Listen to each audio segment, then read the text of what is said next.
build a personal knowledge base with Anytype. Start by downloading and installing Anytype on your device. Then create a new profile or login. Once inside, click the plus button or new object to create your first entry. This could be a note, idea, book summary, or project. Anytype uses blocks and object types so you can structure your knowledge in a clean, modular way.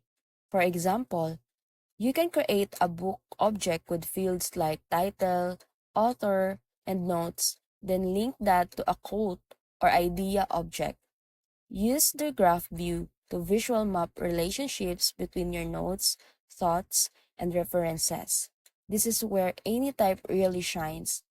Everything is stored locally and encrypted, giving you full ownership of your data even offline.